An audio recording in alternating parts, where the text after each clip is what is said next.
আসসালামু আলাইকুম ভিউয়ার্স। আজ আমরা এসেছি নতুন একটা অভিজ্ঞতার জন্য বাংলার তাজমহলে। বাংলার তাজমহলে আমরা গিয়েছিলাম বাইক নিয়ে।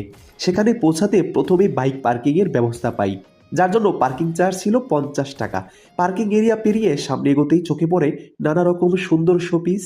বিশেষ করে তাজমহলের নকশায় তৈরি শোপিসগুলো ছিল দারুণ আকর্ষণীয়। পাশাপাশি মহিলাদের জন্য ছিল মনোমুগ্ধকর সব গহনা এবং হাতের সেলাই করা চাদর, যা দেখলেই থেমে যেতে ইচ্ছে করে। প্রথমেই পথ দিয়ে ভেতরেই ঢোকার সময় একটি ছোট সুড়ঙ্গের মধ্য দিয়ে যেতে হয়, যা পুরো অভিজ্ঞতাটাকে আরও একটু আলাদা করে তোলে। সুড়ঙ্গ পেরিয়েই আমরা পৌঁছে যাই টিকিট কাউন্টারে। সেখানে প্রবেশের টিকিট মূল্য ছিল 200 টাকা। সব মিলিয়ে শুরু থেকেই ভ্রমণটা ছিল বেশ সুন্দর ও স্মরণীয়। ঢাকার অদূরে ইতিহাসের শহর সোনারগাঁয়ের কাছে ভালোবাসার এক নীরব স্থপত্য দাঁড়িয়ে আছে। নাম তার বাংলার তাজমহল। এটি নারায়ণগঞ্জ জেলার রূপগঞ্জ উপজেলার অবস্থিত। আগ্রার তাজমহলের আদলে নির্মিত হলেও এখানে আছে বাংলার নিজস্ব অনুভূতি।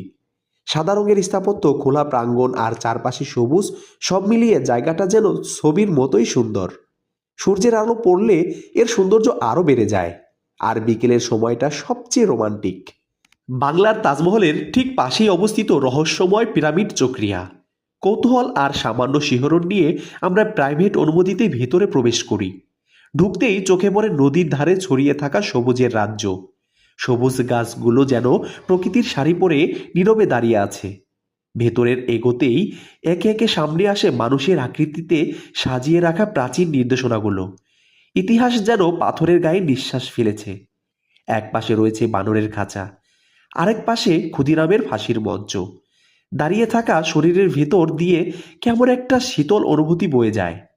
সবচেয়ে ভয়ঙ্কর অথচ সবচেয়ে আকর্ষণীয় অংশটি হলো প্রাচীন পিরামিড।